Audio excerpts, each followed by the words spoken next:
Hi guys, ako dahil si BS, adunay pangandoy sa kinabuhi. So mo ni akong buntag na akong routine. Ayan, so pag-abot sa office, diretso na ta, dali na ta kay napatay buhaton, dagan kitag buhaton. So kana ato na lang ipang file ang mga policy nga ako ipangatod sa klase nga mga dealer namo sa para sa mga insurance sa mga sakyanan. So lakaw na ta, let's go. Prepare na ta para sa atong paglakaw. So ana, siyempre basta sa nato tong gamit sa box tapos mag-chase ta og shades kay init kayo ang gawas, grabe gid ka init, gabaga ang gawas, so hayag kayo sakit sa mata ug siyempre magjakit ta kay itom na ra ba kay ta sus mo itom pag ginagsamot ani wa na gid ta ni wala na tag negroan ni gid.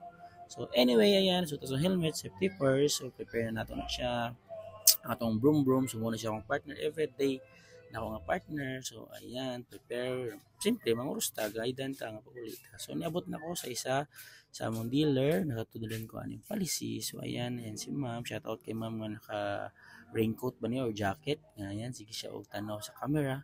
So ayan, ipanghatag na nako ang mga policy. So ayan, kakapay-kapay si ma'am, shout out sa imo ma'am. So ayan, gaulat ko nga mapirmahan nila na pa-receive. So ayan, ulit na ta, char lang, lakaw na ta, kaya ito na po sa lain na po ni dealer. So ayan, yabot na po sa lain ng dealer. So nayapon si ma'am dia, bisig si ma'am siyang call center. Ayan, slash perma siya dia. So labi niya nga perma, gabi nga perma. So nadugay ko kaya na ko ma'am, nakaman ni ma'am. So sa mga ma'am, char lang. So shout out kay kuya, kay naulaw siya niya sa balik, kay wala pa dayon human akong transaction.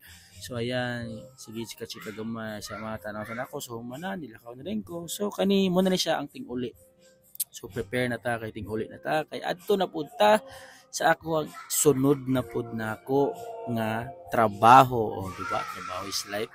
So ayan, nanghid na ko. Bye everyone. Out na ko. Let's go. So panahon na ko. Siyempre bayo ta kay para ma-count ang ato ang adlaw karon nga adlaw, di ba?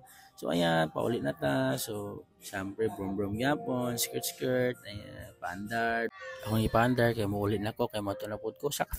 So ayan mga kasikma, sa toang day 1 na to. So time check is 8 pa man siya, so sayo pa siya. So ang day 1 na to mga kasikma, naka-sales ta karon og na pulo kabuok nga iced coffee. So ayan, di ba? So sa toang day 1 na to, wala ko na expect gid nga ka-sales gyud na nakadaghan. Pero okay lang, at least lang yun nga naa na tayo sales, di ba?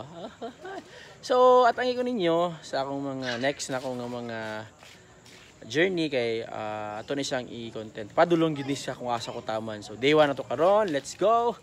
Ayan. Ayan.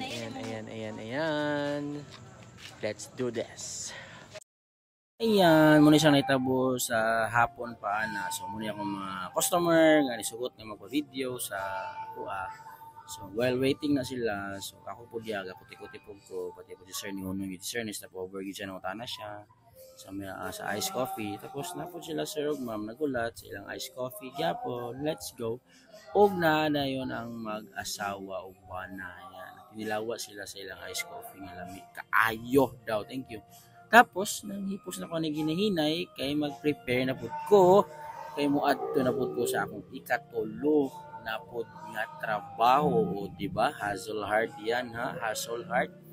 Tulo ka buk trabaho sa isa ka adlaw. So mao na ni ang ako ang night routine nako. Ayan, usa ko ka bouncer sa isa ka bar. Head bouncer ko sa isa ka bar. So na-prepare na ko ana kay siyempre gikan beta na maligya. So prepare sa nato tong self nga dapat representable ta sa mga customer kaya siyempre customer gani, so dapat presentable kita sa ila. So mo naghilamos ko diya kay murag oily kay akong face.